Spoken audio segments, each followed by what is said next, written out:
Hi, I'm Emma and I'm back with another Represent. I'm very excited to be joined by Christina Scott, who is the Chief Product and Technology Officer at OVO. Hi, Christina. Hi. Thanks for joining us. Nice to be here. No problem at all. So, mechanical engineering was your background at university.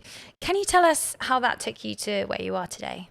Yeah, so I did mechanical engineering. Actually, my first job, I was on an oil refinery with my hard hat as a mechanical engineer, and really enjoyed it. Did it for a few years, and then I looked to change company, and I joined Accenture.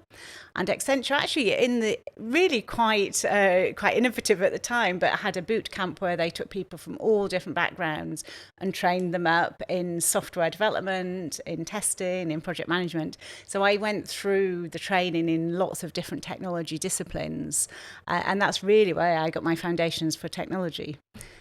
So I have remained in technology ever since. Fantastic. So it's a bit of a circle of life then, you starting off in your hard hat and then ending up back in the energy sector. And I imagine those early days, working in oil and your hard hat, you weren't necessarily in the majority as a woman there. No, I wasn't. Actually, the ESSO, I worked for ESSO and they were very good at having a really good representation of women as graduate engineers. But when you got onto the site, that was it. I mean, I don't remember any other women. And so I was definitely in the minority on the site. Yeah, it's a fascinating time to have been working in a male-dominated environment to then see the progression and where we've got to now, which working at OVO just voted #1 place to work as a woman in tech. So that's great to see. And so how do you manage that? How do you manage to stay on course for Netzero, which obviously is the ultimate goal, but, constantly be having these new challenges that are facing your technical teams? I think that's really important, actually. As you say, we have a mission and a purpose as a company, and we have something called Plan Zero, which as you say, is net zero. And that overrides everything that we need to be doing. But that's a strategic goal, and you have to accept that in the day-to-day, there are things that you need to do that may not seem, directly taking you in that journey, but you have to make sure that you're always going in the right direction. And so you just have to try and balance the two. But the cost of living crisis, particularly, we've had to focus on cost. We've had to make sure that things are affordable for our customers. And so we can't, just push that aside and say, no, we want to be always strategic. And so you just have to make sure you are going the right direction, whilst taking some tactical moves on the long way. Interesting. And as a leader of your tech teams, I'm imagining that agility has to come into that massively as you have these challenges coming at you thick and fast. So how do you build a tech team to be agile? So I think technology is a challenging one, because actually you want to make sure that you have agility, but you also want to make sure that what you're building is resilient, secure, robust, scalable, all those things. And so I think that it's very good design practices if you know that you're building an enduring solution. But there's nothing to stop you experimenting and doing things in a very lightweight way until you decide that actually it's something that you want to keep. And so that we do a lot of experimentation, a lot of making sure that what we're building is fit for purpose and that it meets the customer's expectations and has the right customer experience. But making sure that we are always building in the right sustainability in our solutions for the long term.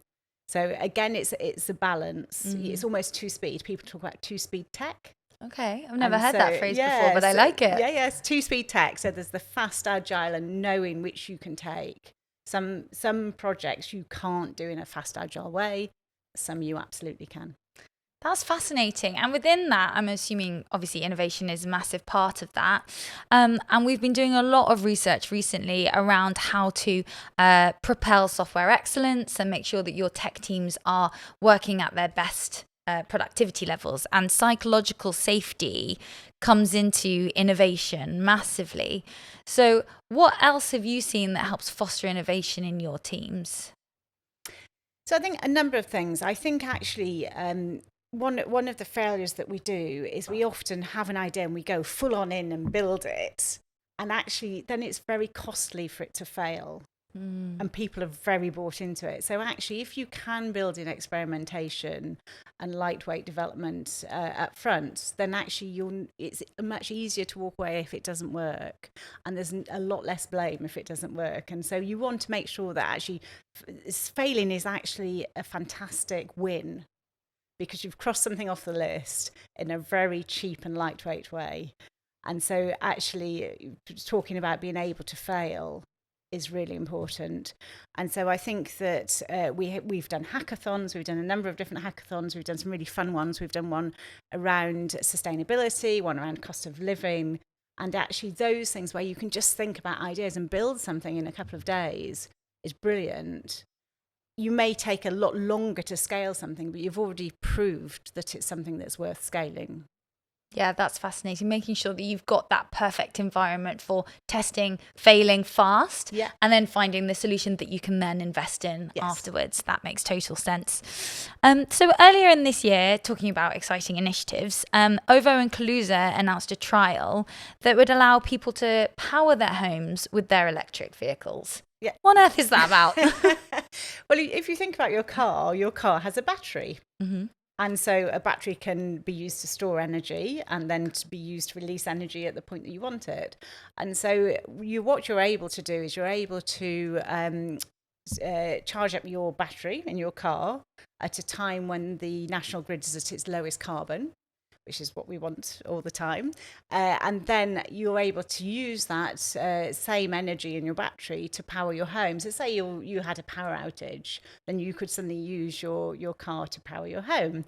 And this is the principle behind renewable energies. And so if you think about heat pumps and solar and batteries and cars, actually having that ecosystem where you can use the energy that you need at the right point.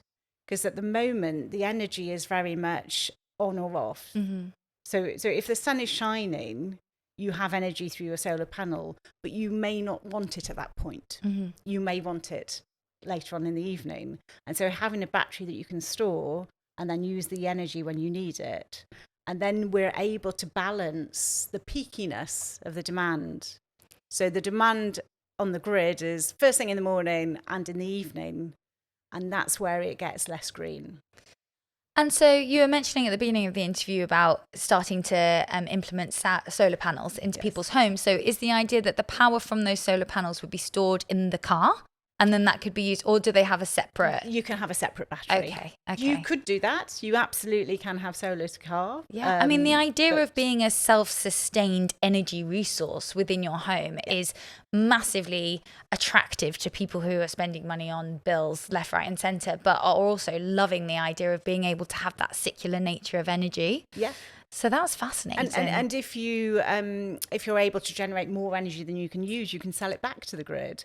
And actually, OVO offers the best tariff for people who are exporting their energy to the grid. Oh, that sounds amazing. Yeah. So maybe you can help me with this, because my mum has always said, make sure you do your wash at 2 a.m. It will save you money. Make sure if you're going to tumble dry your towels, do it at 4 a.m. And I've never understood why. I know that it makes sense, but what is the logic and the science behind why that does save me money? So it goes back to the peakiness of the grid. So if you think everybody, they come home from work, they want to make their dinner, they're watching TV, and cup of tea, kettle on. Exactly. So there's a lot of energy used at that period of time, which means that period of time makes the energy most expensive, because demand's, it's a marketing system, and so it's a supply and demand. So when demand's high, the supply costs more, and so you won't actually, probably, depending what tariff you're on, you probably won't be charged more. But there are quite a few initiatives, and we've launched some initiatives to try and do exactly the behaviour that you've described, because actually that is the highest carbon time. And so that's the time that it's worse for the planet. And so we want people, if you can shift your usage, it's best to shift your usage outside those hours. So we have something called Power Move, which rewards you for using your energy usage outside of those peak hours. Yeah, I read that you're paying your customers to use energy outside of those peak times, which I think is fascinating. So it saves them money and also saves the planet. So my mum is right. She always is right. Mums are always right. She's always right. So obviously you mentioned Plan Zero. You're really taking the charge towards net zero. How is tech helping you decarbonize people's homes other than the solar panels, because we've touched on that? So we have products that help you understand your usage and give you tips for saying how you can save energy. And so it saves money and saves energy, which is a real win. And we also have something called energy experts, where we have people who will come into your home and look at the energy efficiency in your home and suggest what would be the best steps for you to take to be more efficient. We have something like Power Move, which rewards you for sort of good behaviour, as it were. And then we have our EV charge. So if you have an EV and you're on our tariff, you tell us when you need your car. And so most people don't need their car in the middle of the night. And so they just say, well, I want my car at 6 o'clock in the morning. And we will optimize and we will charge your car at the best time. And it's a really great tariff. So if anyone has an EV, it's definitely worth looking at. So it's 10p a kilowatt hour, as opposed to, I think it's 34p a kilowatt hour. So those things are easy things that people can do and everyone should be thinking about. And then you move on to the big decarbonisation things. And the big things are gas boilers, switching a gas boiler out for a heat pump, and then solar panels, and obviously an electric vehicle instead of petrol or diesel. And so there's the big things and there's the little things, which are the steps to get there. So, and this all sounds fantastic. There are loads of things that I could bring into my home. But if I was to play devil's advocate and say, well, it's all well and good me bringing a smart meter in or even having solar panels, but the PM has just chosen to go for more oil drilling in the North Sea, am I really going to make a difference? What difference can we really achieve in the domestic setting? What would you say to that?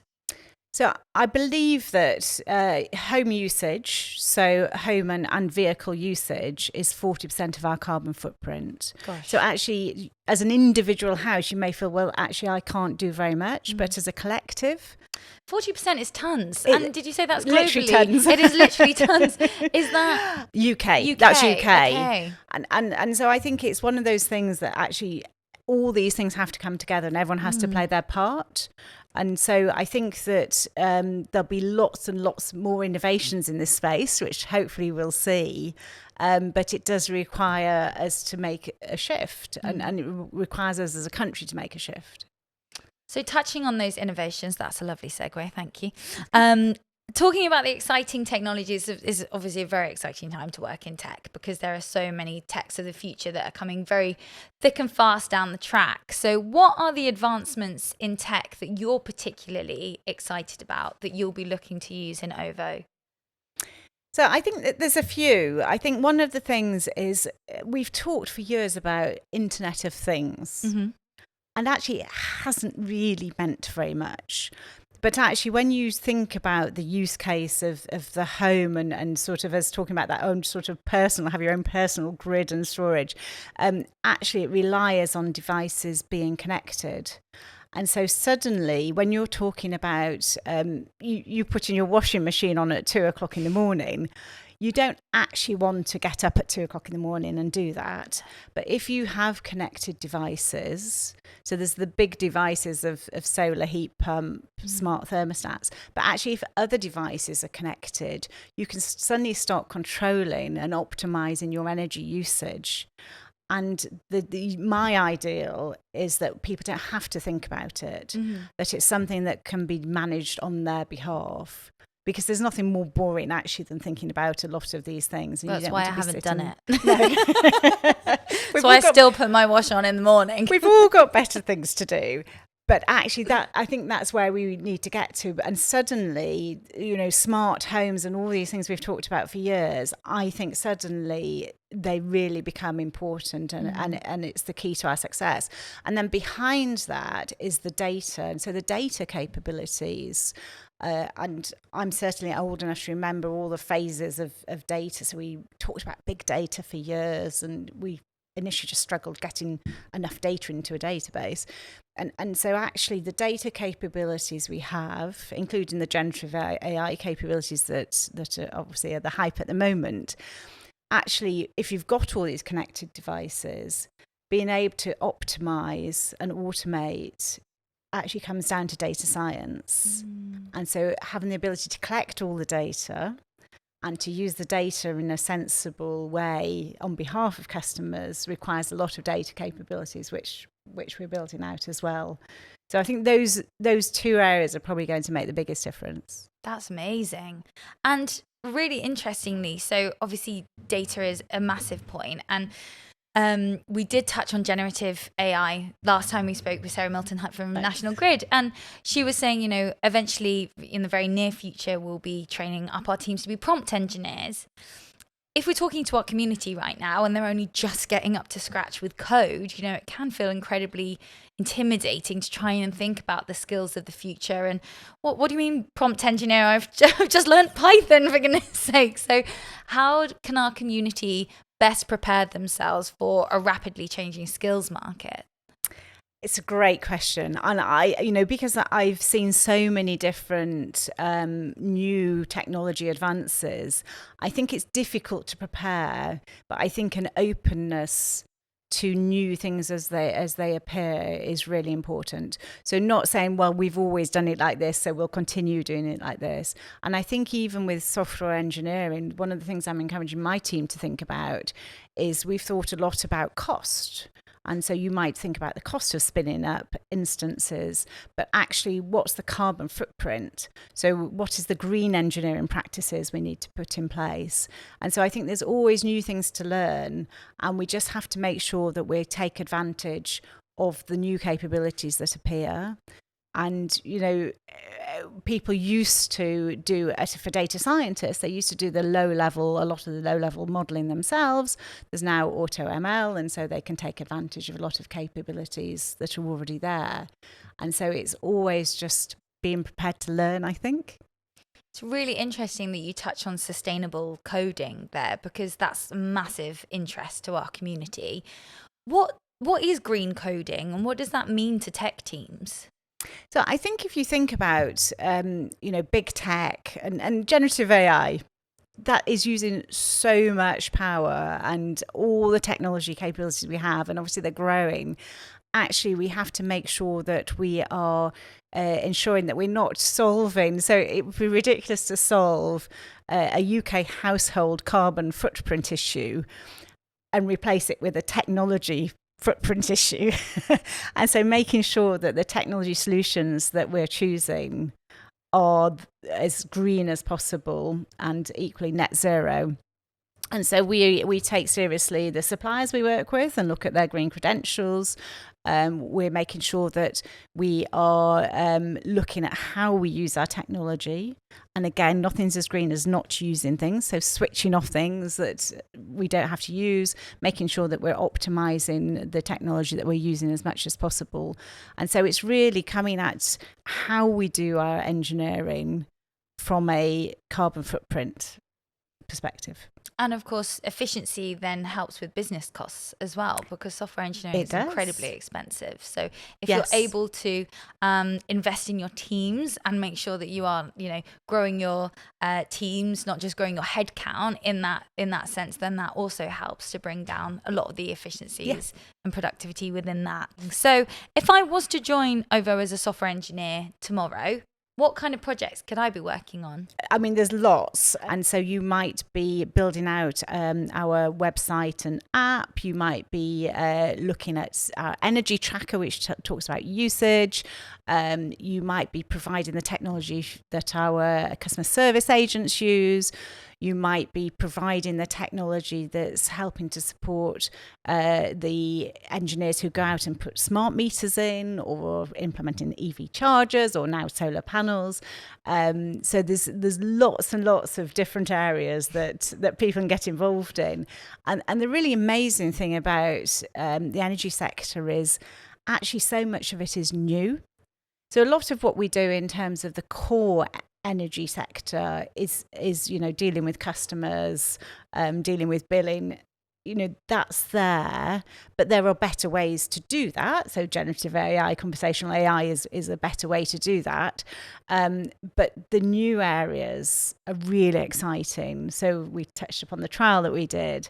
There's some amazing, and there'll be a lot more innovations in this space. Never ever boring. It sounds never boring. I want to touch on very quickly a fantastic thing that's happened recently at OVO, which is that you've been awarded the best place to work for a woman in tech by the Sunday Times. So congratulations on that. For women. Not just yes, all women. For all women, not just women in tech. Yes. Oh, that's for women. Brilliant. Yes. Why? Why is it such a great place to work as a woman?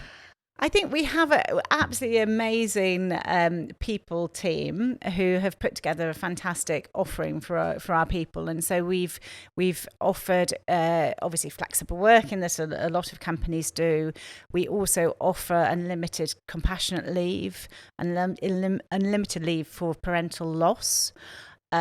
We have moments that matter days and recuperation days that people can take if they need them. So there's a lot of flexibility, and the way the people office is put together is that you have complete flexibility of choice. And so you don't have anything that you sort of have as standard. Everything you can, it's a pick and mix of fantastic benefits. And so I think that's one part of it. I think we have some very strong networks. So I sponsor the Belonging Network for women. So it's called Engender. Mm-hmm. And so we have a fantastic networks that look at inclusion and diversity.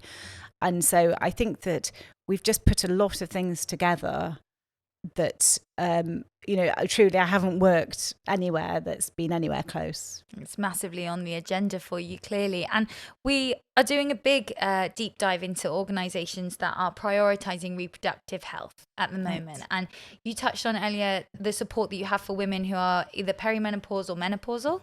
Yes. So we have, so part of our Belongings Networks, we have a menopause cafe. Oh, wow. That you can drop in. And it's really great because actually everybody gets involved. It's not just people who are going through it.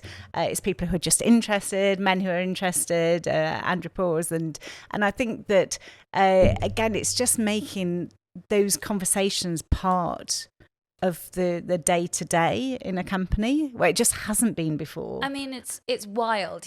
10, 20 years ago, I doubt the word menopause was even brought up in business, let alone to be part of the company's lexicon and be a real part of the fabric of the culture. So it's just so important for the belonging of more mature women to feel like there is a space for them working in that company still. And also it's something that as a younger woman, you then feel like there will still be a place for me in a couple of years' time. So it's really encouraging to hear organisations leading the way as far as that's concerned. So keep doing what you're doing. In September, we are launching our mid-level accelerator, which is a 12-week course of Code First Girls that is helping women with 2 to 5 years experience, coding experience, to upskill and basically propel their career into that next stage of senior leadership. Why do we need to support not just early careers in regards to women entering the tech workforce, but why is that mid-level so important to foster too? It's so important. So I would say I've been involved in so many different initiatives. And I think we focus quite a lot on the early stage and apprenticeships, and there's some great initiatives, but you still see that there's a lot of women who drop out of technology for lots of different reasons. 50% of women in tech drop out by the age of 35, which is a harrowing statistic. Yes, and actually it means that at the leadership level is still not changing fast enough. And so you still look at the FTSE 100 companies, there's still not that many women around. And so I think it's just so important to make sure that we now focus on that mid-tier. I'm involved in a mentoring scheme where we mentor people at that level in different companies. We all sort of mentor somebody from a different company, which we've been doing for about 4 years. And I think we just need to think of more and more ways to engage that community and not lose them at that stage, because there's no need to lose them. It's so sad. No, absolutely not. But hopefully things are changing. Last 2 questions, because I know we're running out of time. So if you had a chance to read one book for the first time, what would that book be? So I would say I read The Time Traveller's Wife, which is probably not the best book I've read, but I think it was quite enjoyable. But I read it when I was having, I think it was my second child, and I was feeding him in the night. And so I was reading the book and I kept falling asleep. And so I'd read a page and then I'd wake up and he'd finish feeding. And so I read it in such a disjointed way. I'd probably quite like to go back and actually read it properly. Yes, I should probably do that. Uninterrupted by children. They're bigger now, so they don't interrupt me as much. As much. And when you were bringing up your children, that's obviously something that we haven't touched on yet.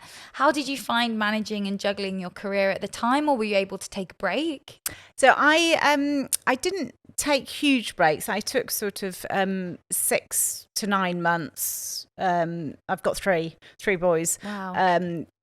But I found that, so firstly, the companies I worked with were really great and supportive. But there's also, you just have to not beat yourself up. I mean, I've taken my kids to school in half term before because I haven't realised it was half term. My children were always the ones that, I'd forgotten that it was dress up day. I hate World Book Day. It was the bane of my life having to think of outfits. So there's those things that you just have to accept. Yeah, you're not a superhuman. You might be a super mum, but you're not a superhuman. Yeah. You just have to not beat yourself up too much. But at the same time, you have to make sure that you give yourself permission to attend the sports days, and so I think that you have to find that balance.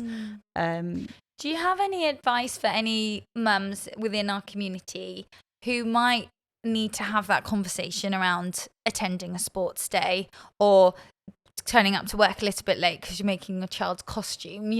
How not all employers are supportive in that, and how can our community bring that up as a priority for them?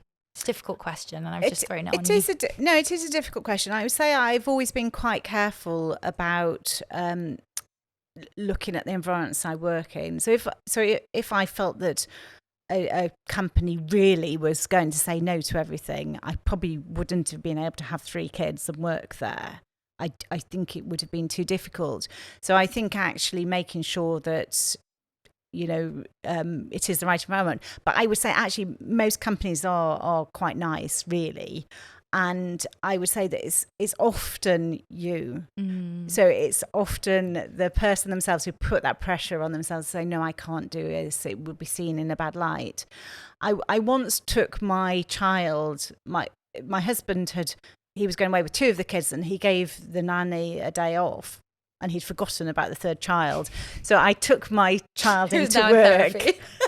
Yes. So I took my child into work, and actually so many people, and I explained to everyone what was happening, and so many people came up and said, I'm so pleased because you've just shown us that you can do these things. And that was men as well. And I think actually the pressure you put on yourself is not the same as the company pressure. 100%. And I think the pandemic was really good for that. All of a sudden people were working in their living rooms and they had kids like screaming in the background, and it was like, oh, the facade is off. Yes. And I think, as we edge further away from the pandemic, it's really important that we don't lose that and forget that you can power dress all you want, but ultimately you're still a human with a human side and a human family normally at home. And there's no shame in that. There's no shame. I think most people, if you said to them, I have a sports day, I'm going to come in at 11, but I'll make up the time, in the evening. I don't think people are necessarily going to have a big issue with it. Yes. And if they do have a big issue with it, you have to question whether you want to work for them. Come and work for OVO instead. Come work for OVO. Come work for me. So last question. If you could share one word of wisdom with your younger self, we've touched on being kind to yourself, giving yourself permission. Is there anything else that you wish you'd known earlier? Yeah, I think because I did start off in a male-dominated environment doing mechanical engineering and technology, to be honest, when I started. And I think I spent a long time trying to be one of everybody else and fit in. And actually, I think it's only more recently that I've realised that actually what I bring that is different is the thing that is most valuable. And so actually being the same as everyone else isn't really your secret weapon. Being different is. And I think that's taken a while because you just feel uncomfortable if you're different. But actually differences should be celebrated and are really important. Yeah, I think that's so important for our community as well, who are coming from different careers, different walks of life, different backgrounds. Don't hide that, because ultimately that's your differentiating factor and that's what you can use to your advantage. Exactly. Oh, it's been so lovely to speak to you. Thank you so much for taking the time. Thank you.